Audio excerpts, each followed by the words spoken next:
Hi everyone and welcome to Module 6. In this lesson we're going to talk about self-touch and other soothing practices. Now in our previous session we talked about counting and the different cognitive anchors that you can use to kind of give your mind something steady to hold on to in moments of stress. Now, today we're going to talk about another resource that many people overlook, and that is touch. And in this lesson, we're going to talk about self-touch because in a later lesson, we're going to cover co-regulation and how touch comes into play with co-regulation. But for this module, we're going to focus on how can you use your physical touch to calm your nervous system. Now, a touch is one of the most primal forms of regulation, and from the moment that we are born, being held and comforted and touched is what helps keep us safe and feel safe. And so, as adults, this same physiological response exists in our body. And so if we do not feel like we are safe, we can use touch to help our body and our mind regulate. Now, even again as adults here, we want, whether it's from ourselves or from other people, we want to use touch to signal to our nervous system that we're not alone and that we are supported. And there are many ways to do this. We're going to talk about a couple of examples, and we're going to explore how touch can be used to soothe our body, to calm our nervous system, and to restore our presence. Now, we're going to walk through a couple of techniques. We're going to practice some of them together, and we're going to reflect on how we can use these techniques as leaders to not only help calm ourselves, but also in our group settings to normalize kind of gentleness or humanity, basically, in leadership spaces. Now, one thing that is really important to notice here is you should never ever touch anyone without their consent. But if you have a team that really thrives on touch and they have consented to different forms of touch, there is no reason that you cannot incorporate touch into your leadership style. This could be as simple as a hand on a shoulder, a hug, a high five, whatever your team has agreed to. Feel free to incorporate those methods into your leadership style. But again, do not do it unless you have consent and unless your team has told you that those specific things are helpful for them. Now, let's talk really briefly about why touch matters. And so touch is what communicates safety to our nervous system in a way that words never can. And when you place your hand on your chest or on someone's shoulder or arm or wherever, this gentle pressure and warmth actually stimulates the receptors in our skin and sends calming signals to our brain. And these signals actually reduce our cortisol levels, it lowers our heart rate, and it increases our sense of safety, groundedness, and belonging. And so this is why people instinctively rub their face and their temples when they're stressed and place their hands on their stomach when they're anxious, or even hold their heads when they're overwhelmed. This is our body's intuitive and unconscious reaction to try to comfort ourselves through contact. And if we are able to understand this intellectually and practice embodying this, then we can actually use touch to our advantage to help us regulate our nervous system. Now, we're going to talk about a couple of different ways that we can do this. Again, some of these ways are just a handful. There are many, many different ways that you can provide touch to your body that we're not going to cover. And so if you have a method that works for you, then I will say do whatever method works for you. And there are some really, really creative examples of how to calm your nervous system through the sensation of touch. Sometimes it's not even just with the hands, like some really beneficial therapies with like makeup brushes, slowly sliding them along your face, right? And the sensations that these things cause, right? I'm not going to get into some of those, but if you have practices that work for you that are sensual in nature, use those practices if they work for you. We're going to cover a couple here. We've already explored the first one, your hand on your belly and your heart. But basically what we want you to do is we want you to put your hands on your body. Again, there's the physical touch that's important. And there's also the feeling of your chest rising and falling, or your belly expanding or contracting with your breath. And this actually communicates safety and presence. And as part of this, you can also feel, what are the sensations that you feel with your hands? Do you feel your heartbeat? Do you feel like twitches in your body? Like, all of those things are going to help you tap in and tune in to your body.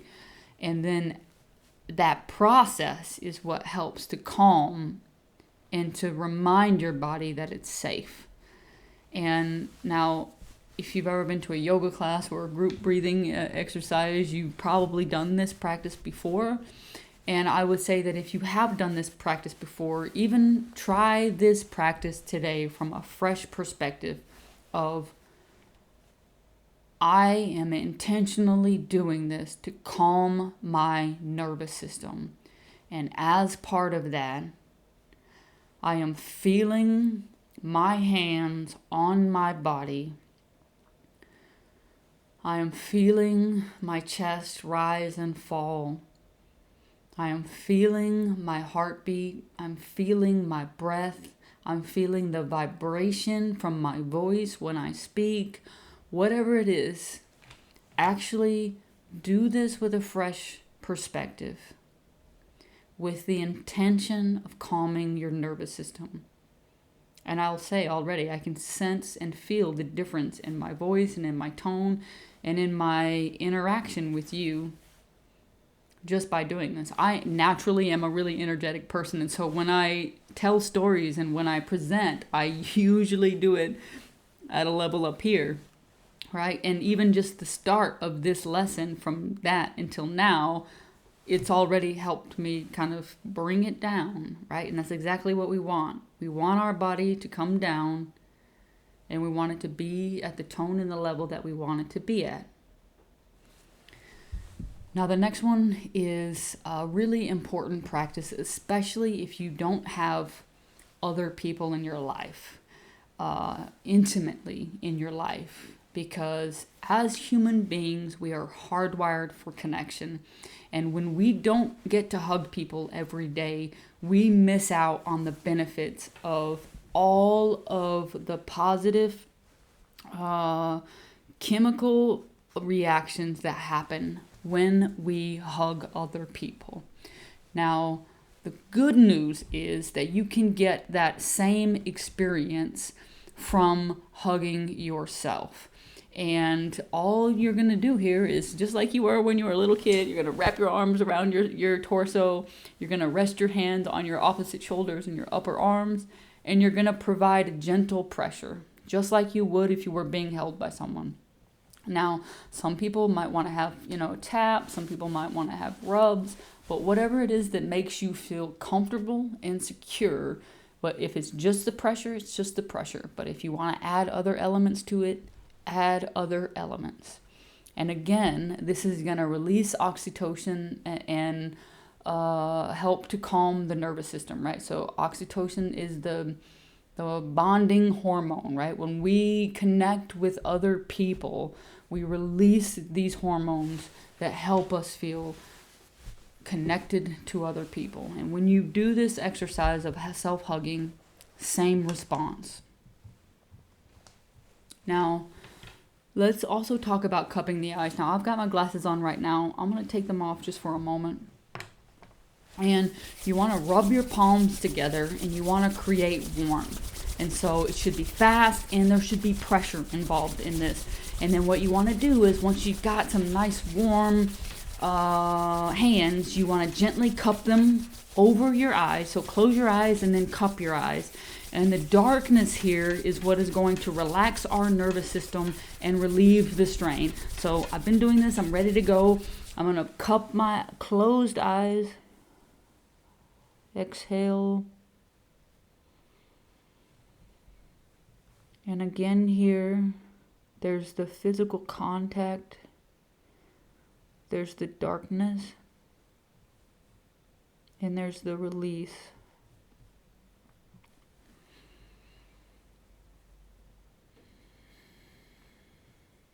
I typically choose to pair this with a slow and steady breath.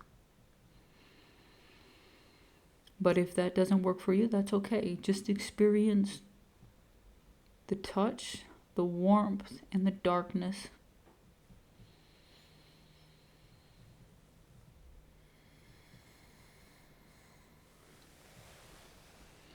And that's it for that one, right? The next one we're going to talk about is gently stroking or massaging our body. And so there are many different ways that you can do this. I like to self-massage my shoulders and my back. I've got a massage ball that I use and help myself with this one. But a lot of people really like the stroking. And actually, this stroking is actually used in neuro-linguistic programming because its effect is so potent, right? And so all you're going to do is you're going to slowly stroke your arms, your hands, or your face.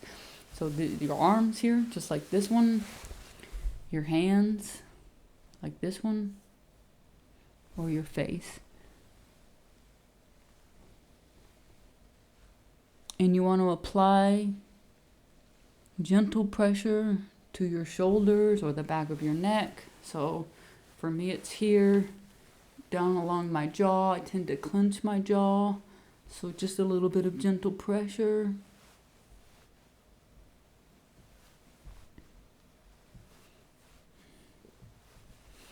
A lot of times my temples too. Wherever it is that you carry your tension, just give yourself a gentle massage. And what this does is it actually activates the sensory receptors in your body that signals to your body that you're safe and that you're grounded and you're present. And all of those things combined is what helps to regulate your nervous system, your conscious thought, and your actions that you take. And so in leadership, we often imagine that regulation is supposed to be invisible. Like other people are not supposed to see us self-regulate. But small gestures of self-touch or physical touch with others can be both subtle and effective. And so if you're in a meeting, you can just under the table rub your fingers together, or you can, pat someone on the back, or place your hand on their shoulder, give them eye contact and tell them, hey, I really appreciated you doing this today. Just wanted you to know. Give them a hug or a high five. And this is going to help you to kind of calm yourself if you're doing the fingers or any other method. And it's going to help you model vulnerability and authenticity with your team. And in doing that, it's also going to teach them that they can do those things too. And again, when we talk about culture, when leaders can normalize different practices, then they can create space for other people to do the same. And now this doesn't mean taking an extended pause during an active discussion. It's more about inviting everyone into a space where they can ground and they can self-soothe if they need to. And so fingers under the table if they think that other things are going to be distracted, regulating with your breath, regulating with something else. And then these moments show that leadership is not necessarily about being perfect, getting it right, or being unshakable in the moment, but it's about how we can return to our steadiness or signal to our body and to our teams that we are visibly shaken and we need to bring it back down. And again, that is going to help you with trust. It's going to help you with all different kinds of other things like belonging and psychological safety and innovation and creativity and all of those things. And so if you can manage to do this and to model this effectively, then your team will also benefit. Now, let's try a couple of these together. And so we did the hands on the chest and the belly. I invited you to do that one with me before, so we won't do that one again. Go ahead and practice the self-hugging. And so cross your arms over your chest. Rest your hands on your upper arms. Inhale gently. And as you exhale, just give yourself a little squeeze. And I really like to close my eyes and imagine hugging my best friend in this one. And so if that's helpful for you, feel free to close your eyes. Imagine that squeeze on your body is coming from your best friend. Maybe even imagine they pick you up and they spin you around. Whatever is helpful for you. Make sure you squeeze and make sure you experience that moment. Right? And then, just like I did, eye cupping. So rub those hands together, rub them together, rub them together, rub them together. And when you're ready, again, place your hands over your eyes.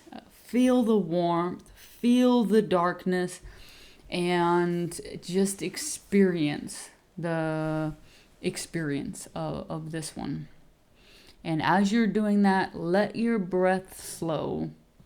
Tell your mind and your body to settle and hold it for a few breaths.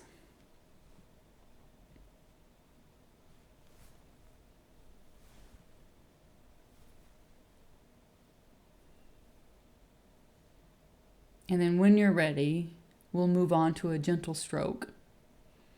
And so for this one, you can maybe rest your hands on your thighs and slowly stroke downwards towards your knees. Can't really see it here with me, I'm sorry. Stroke downwards towards your knees from your thighs.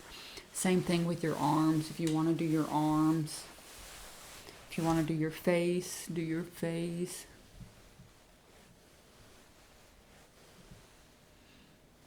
And just whatever you're doing, continue to do it and just experience the feeling. Got a little bit of tingles in me from those. Continue to do it and to take it in. Feel the grounding effect of the physical contact with your body. And when you're ready, we're going to pause and we're going to notice some of the shifts in our body, in our breath, and in our state of mind. And we're going to explore a couple of questions. So, which ones of these practices were most comforting to you? Which one did not feel natural at all to you? And note those for yourself. Do you already use unconscious touch when you're stressed? For me, I don't even notice that I rub my face. And so many people will tell me, like, don't rub your face. That's so bad for you. Because, I go all in. When I'm stressed, I'm like really trying to be like, okay, I'm stressed. I got to tell my body to calm down. But then I overdo it a little bit. So which methods do you already unconsciously do? And how comfortable are you with those practices in a professional setting? And if you're not comfortable with some of those practices in a professional setting, how can you adjust them to fit that setting?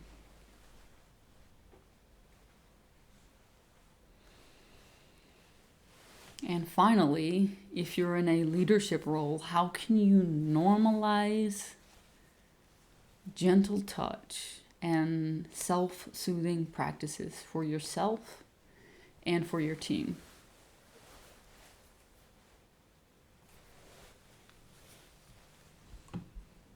And again, here, if you need a little bit more time, that's perfectly okay. Just go ahead and pause. We're going to close out with the understanding that self-touch is one of the most ancient and accessible ways that we have to regulate. And it actually reminds the nervous system that safety is possible even in moments of tension.